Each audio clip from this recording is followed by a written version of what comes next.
10 years ago, she packed her bags and left me with nothing but a mortgage and a broken arm. Today, her name lit up my phone screen, and I almost didn't answer.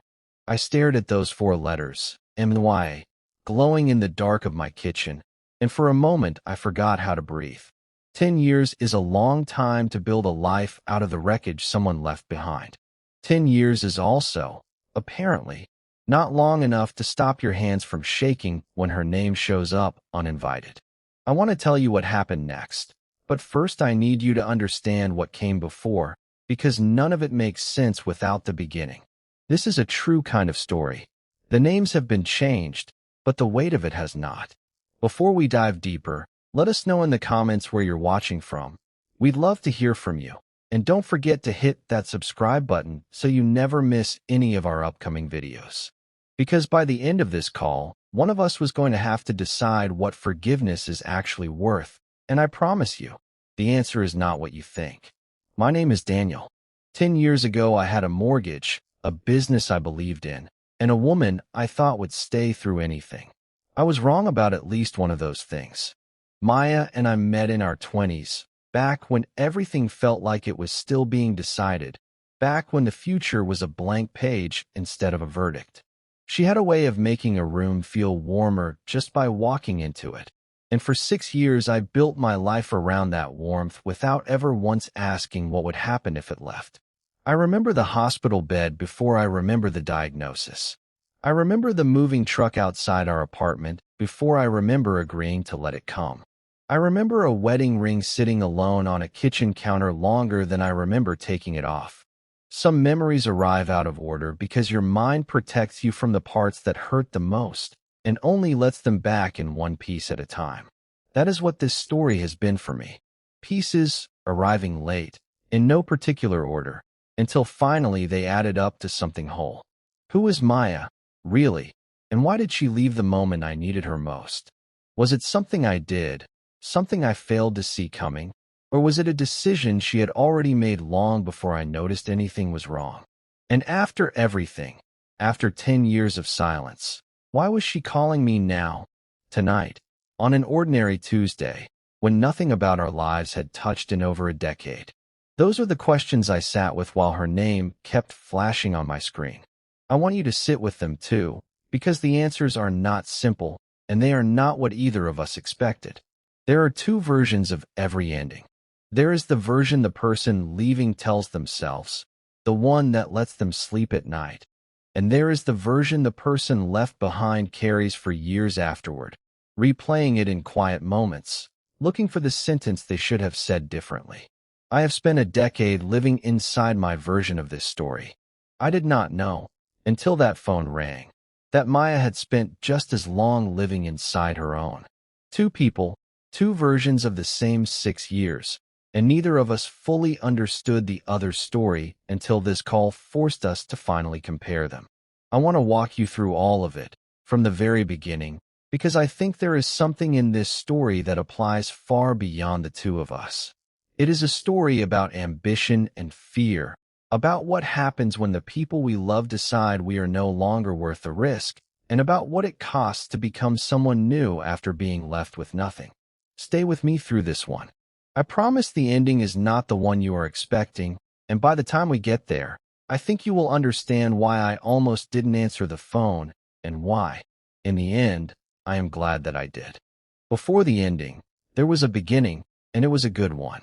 Maya and I met at a friend's birthday dinner in a city that neither of us had grown up in, both of us far from home and hungry for something to hold on to.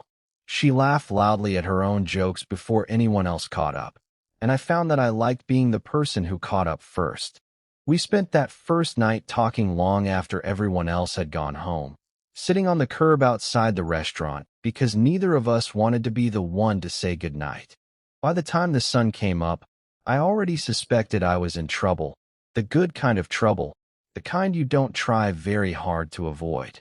Within a year, we shared an apartment with mismatched furniture and a lease neither of us could really afford. We told each other, the way young couples do, that the hard years were temporary, that we were building towards something, that the sacrifice now would make sense later. I believed every word of it. We furnished that first apartment almost entirely from secondhand shops and curbside finds. And I remember being prouder of that couch we dragged up 3 flights of stairs than I have been of almost anything I've bought since. It did not feel like poverty. It felt like the beginning of something we were building with our own hands. For a while, it did make sense. I started a small consulting business out of our spare bedroom, and Maya worked long hours at a marketing firm downtown, coming home with stories about difficult clients and office politics that I pretended to find as fascinating as she did. We had a rhythm. Sunday mornings meant coffee on the fire escape, watching the street wake up below us. Friday nights meant cheap wine and a movie neither of us finished, because we always ended up talking instead. We talked about a house someday, a dog, maybe children if the timing ever lined up right. It was an ordinary life, and I loved it precisely because it was ordinary. Maya had grown up watching her parents struggle financially, moving twice during her childhood because of missed rent payments, and she carried that history with her in ways I did not fully appreciate until much later. She wanted security the way some people want oxygen, quietly, constantly, without always being able to name the one out loud. I knew this about her in the abstract. I did not understand how deep it ran, or how much it would eventually shape the decisions she made when security seemed to disappear from our lives entirely. Looking back now, I think I mistook her fear for ambition, and I mistook my own optimism for the kind of stability she actually needed from me. But underneath the routine, small things had already begun to shift. Maya started talking more about people from college who were buying houses, taking vacations, posting engagement photos with rings that caught the light in ways mine never would. She never said she wanted more than what we had, not directly, but I noticed the pause before she liked those posts, the way her voice flattened slightly when she asked how my business was going. I told myself it was nothing. I told myself she was proud of me, that the tightness in her jaw was tiredness and not doubt. I did not yet understand that doubt, once it takes root, rarely announces itself before it grows. There was a particular Sunday, maybe a year before everything fell apart, when Maya's college roommate got engaged, and Maya spent the entire afternoon scrolling through the announcement, zooming in on the ring, reading every comment twice. She did not say anything cruel. She did not compare us out loud. But when I sat down next to her and asked what she was thinking about, she simply said, quietly, that she wondered sometimes what it would feel like to stop waiting for things to get easier. I told her things would get easier. I believed it when I said it. I did not yet know how much weight that sentence would eventually carry. There was a night, maybe 8 months before everything fell apart, when Maya asked me a question I have never forgotten. She asked what I would do if the business failed completely, if there was no more money coming in at all. I laughed it off, told her that wasn't going to happen, that we'd figure it out together no matter what. She nodded and changed the subject, and I let her, because I did not yet know that she was not asking out of curiosity. She was asking because she was already quietly deciding what she would do if the answer was the one she feared. Looking back, I can trace a dozen small moments like that one. Moments where Maya was testing the ground beneath us, checking to see how solid it really was, and each time I answered with reassurance instead of honesty. I told her what she wanted to hear because it was easier than admitting how uncertain the future actually felt to me too. I have wondered since whether things would have gone differently if I had simply told her the truth back then. If I had said that I was scared as well, that I did not have all the answers, that we were both just improvising and hoping it would work out. I will never know. By the time I was ready to be that honest with her, she had already stopped asking. The collapse did not happen all at once. It happened in stages, the way a house settles before it finally cracks. My biggest client pulled out of a contract that made up nearly half of my income, citing budget cuts that had nothing to do with the quality of my work, and I told myself it was temporary, that I would replace it within a month or two. I did not replace it. I sent out proposal after proposal, took meetings that led nowhere, and watched my confidence erode a little more with every unanswered email. Bills that had always been manageable started arriving with red print on the envelopes. I picked up extra freelance work at night, sleeping 4 hours instead of 7, telling Maya everything was under control even as I watched our savings account shrink by the week. I did not want her to worry. I told myself I was protecting her, sparing her from stress she did not need to carry. What I did not understand at the time was that my silence read to her not as protection but as exclusion, as a sign that I did not trust her enough to face this together the way we had always promised each other we would. She would ask how things were going, and I would say fine, a little slow, nothing to worry about, and each time I said it, I watched something in her expression close a little further. I did not understand yet that the lie, however well-intentioned, was costing us more than the truth ever would have. Then came the accident. I was crossing a street near my old office, distracted, exhausted, thinking about an invoice I still hadn't sent, when a car turning too fast caught my arm and threw me onto the pavement. I remember the sound before I remember the pain, a crack that did not seem like it should belong to a human body. The break was clean but severe, and the recovery would take months.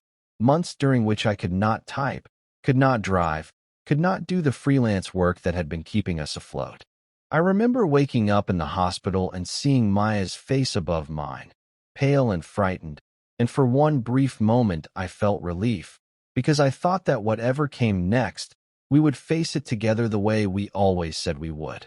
That relief did not last.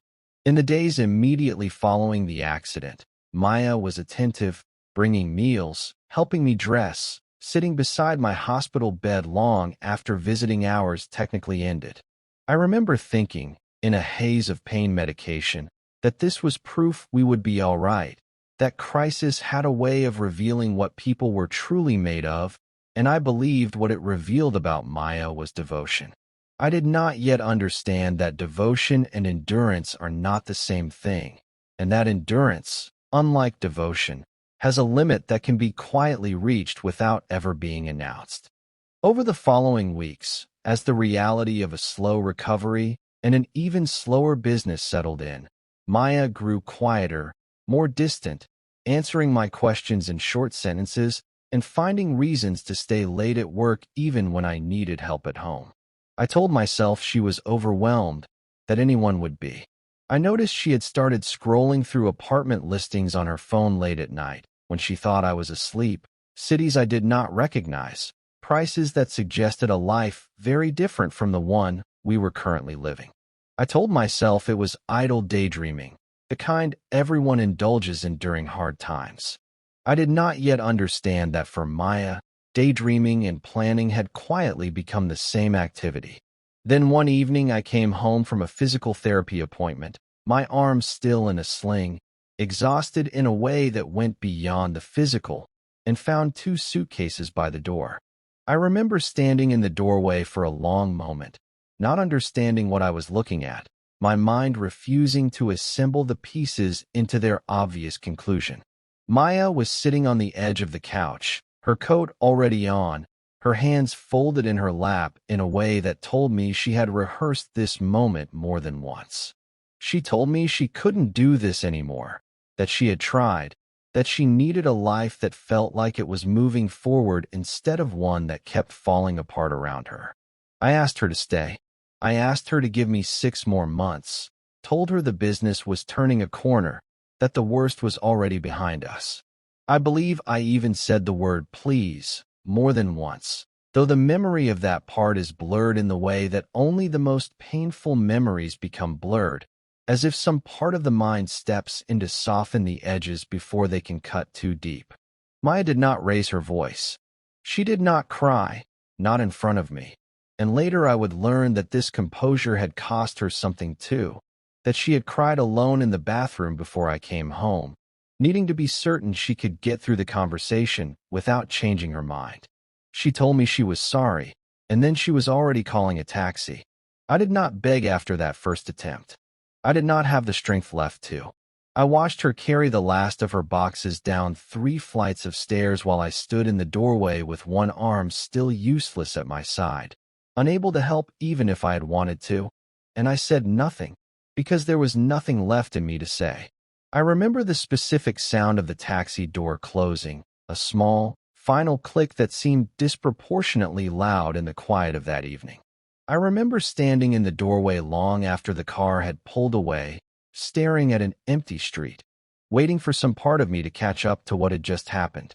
The apartment felt enormous after she left, full of silence in places that used to be full of her voice. I remember sitting on the floor of our empty bedroom that night, unable to reach the bed because the pain in my arm made it too difficult to climb in alone, and thinking that this, right here, was the bottom. I did not yet know how much further there was to fall, or how long it would take to climb back out. I fell asleep on that floor, still in my clothes, and woke up the next morning to the particular kind of silence that only exists in a home someone has just left for good. The months that followed are difficult to describe in order because they did not feel like a sequence of events so much as a single long stretch of gray. My arm healed slowly, and my business did not recover at the pace I needed it to. I lost the apartment within 4 months and moved into a small room above a friend's garage, the kind of place you tell yourself is temporary because saying otherwise feels like giving up. I stopped answering calls from people who knew Maya and me as a couple because I did not want to explain, again and again, what had happened. I threw myself into work that paid almost nothing because doing something, anything, felt better than sitting still with the silence. There were nights during that first year when I would find myself typing Maya's number into my phone, not to send anything, just to see the digits again, as if looking at them might explain something that words never could. I never sent those messages. Some small, stubborn part of me refused to let her see how far I had fallen, even as another part of me desperately wanted her to know exactly how much her leaving had cost. I did not understand yet that this tension between wanting to disappear and wanting to be seen was simply what grief looked like when it had nowhere else to go. I remember a specific afternoon, maybe 5 months after she left, when I ran into a mutual friend at a grocery store, someone who clearly did not know what had happened between us, and asked cheerfully how Maya and I were doing. I stood there in the cereal aisle, holding a basket with almost nothing in it because that was all I could afford that week, and had to explain, in halting sentences, that we were no longer together. The friend's face shifted from cheerful to uncomfortable to pitying in the space of about 10 seconds, and I remember thinking that pity was somehow worse than the loneliness itself, because it meant other people could see clearly what I was still trying to convince myself was temporary. Slowly, in ways I could not see happening at the time, I began to rebuild. I found a mentor through an old client who believed in the small consulting skills I still had left, a man in his 60s named Robert who had built and lost 2 businesses of his own before finding steady footing, and who seemed to recognize something of his younger self in my exhaustion. He did not offer sympathy so much as structure, practical advice about rebuilding client relationships one at a time, about being patient with slow growth instead of chasing quick fixes that rarely held. Together we grew something modest but real, month by month, client by client. I started therapy during that second year, not because I wanted to, but because a friend refused to stop asking until I agreed. I remember sitting in that first session feeling almost embarrassed, certain that my problems were ordinary compared to whatever else the therapist heard in a given week. But over months of sessions, I began to understand things about myself I had never examined before. Patterns of avoiding hard conversations, of choosing reassurance over honesty, that had shaped not just my relationship with Maya, but much of my life before her as well. I learned, piece by piece, that rock bottom is not actually the end of a story, no matter how much it feels that way in the moment. It is simply the lowest point of one chapter, and chapters, eventually, do end. By the 3rd year, I had a small apartment of my own again, a business that was finally stable, and a version of myself that no longer flinched every time a phone rang with an unfamiliar number. I started dating occasionally, nothing serious, mostly practice at being a person who could be present with someone else without immediately bracing for loss. I made new friends who had never known Maya, who knew me only as the steady, careful person I had slowly become, and there was a strange comfort in that, in being known only for who I currently was rather than who I had once failed to be. Maya's life, from what I could gather through mutual friends over the years, seemed to move in the opposite direction of what I expected. For a while, the reports were exactly what I feared they would be. She had moved in with someone new within a year of leaving, someone named Chris who worked in finance and offered, from every outward appearance, exactly the stability she had once told me she wanted. There were photos of vacations, of a ring far larger than the one that had sat on our counter, of a house in a neighborhood we used to drive through on Sundays and joke about someday affording. I told myself that this was the life she had been chasing all along, and that I had simply not been enough to give it to her. It was a story I repeated to myself so often that I stopped questioning whether it was true. For nearly 6 years, that story sat unchallenged in my mind, a quiet, persistent ache I had mostly learned to live around. I did not seek out information about her, but in a city with enough overlapping social circles, information has a way of arriving unbidden. I heard, secondhand, about the wedding, about the house, about a promotion Chris received that seemed to confirm everything I had assumed. Each piece of news landed like a small, dull blow, not painful enough to knock me over anymore, but enough to remind me that the wound, though healed, had left a scar that occasionally still ached in certain weather. It took nearly 6 years for me to learn that the story I had been telling myself was wrong. A mutual friend named Sarah, someone who had stayed close to Maya out of old loyalty, mentioned almost in passing during a chance conversation that the marriage had ended badly, that there had been financial trouble far worse than anything Maya and I had ever faced together, involving investments Chris had made without her knowledge that had quietly drained accounts she believed were secure. Sarah mentioned, almost as an afterthought, that Maya had also been quietly struggling with her health for the better part of 2 years, though she did not know the specifics, only that Maya had grown thinner, quieter, less willing to talk about herself in the way she once had. I did not feel triumphant hearing this. I want to be honest about that, because I know there is a version of this story where the wronged party feels vindicated by the other person's suffering, and I did not feel that. I felt something closer to grief. The strange, complicated grief of realizing that the person who once broke you is now breaking on her own, somewhere far away, without you there to see it. I thought about her often in the weeks after that conversation, wondering whether she had anyone taking care of her, wondering whether the life she had chosen instead of ours had turned out to be worth what it cost her. I did not reach out. I told myself it was not my place, that too much time and too much hurt had passed for me to insert myself back into her life uninvited. I went back to my routines, my work, the careful, steady life I had built, and I tried to set the information Sarah had shared quietly aside, the way you set aside a photograph you are not ready to look at, but cannot bring yourself to throw away either. I did not know, in that moment, that Maya was already thinking about calling me, that she had been carrying my number in her contacts for years without ever finding the courage to use it, waiting for a moment that finally felt unavoidable. The phone rang on an ordinary Tuesday evening, nothing about the day marking it as different from any other. I was making dinner, half watching something on television, the kind of quiet, unremarkable evening that fills most of an adult life. I saw her name appear on the screen for the first time in 10 years, and every routine, comfortable thing about that evening fell away instantly. My first instinct was to let it go to voicemail.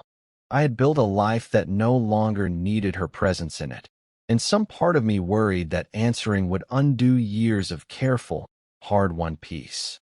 But another part of me, the part that still remembered the sound of her laugh on Sunday mornings, could not let the call pass without knowing why, after all this silence, she had finally reached out.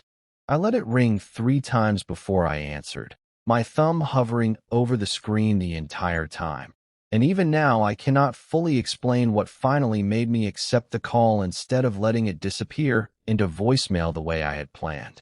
Her voice, when I answered, sounded smaller than I remembered, worn down in a way that had nothing to do with the 10 years that had passed between us. She said my name first, just my name, and then went quiet for a long moment, as if she too had rehearsed this conversation many times and had still not decided, even now, whether she had the courage to follow through with it. She did not ask for money. She did not ask for reconciliation. She told me, haltingly, that she had recently been given a diagnosis, one she did not go into detail about on that first call, that forced her to reconsider every relationship she had let fracture over the years, and that mine was the one she regretted the most.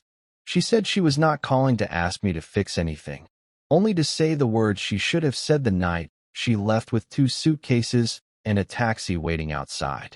She told me she was sorry, not the way people say it casually, but slowly, deliberately, as though each word had been chosen and reconsidered many times before she finally allowed herself to say it out loud. I sat in silence longer than I meant to. 10 years of rehearsed anger, of imagined conversations where I finally told her exactly what her leaving had cost me, every sleepless night, every unpaid bill, every moment of shame standing in that grocery store cereal aisle. And in that moment, none of those words came. Instead, I found myself asking simple, quiet questions. How bad was it? Was she alone? Was there anyone taking care of her? She answered each one honestly, without asking for pity, explaining that the marriage to Chris had ended 2 years earlier, quietly and without drama, once the extent of his financial decisions became impossible to ignore, and that she had been managing her health largely on her own since, unwilling to lean on people she felt she had let down in the past. There was a particular moment in that call, maybe 20 minutes in, when Maya's voice broke for the first time, and she admitted something she said she had never told anyone else. She said that in the years since she left, she had come to understand that the security she had been chasing was never really about money at all, that it had been about fear, an old, inherited fear from her childhood that she had let make decisions for her instead of trust. She said that leaving me had not solved that fear. It had only ever postponed it, and it had come due eventually, the way debts always do, just in a different form than she had expected.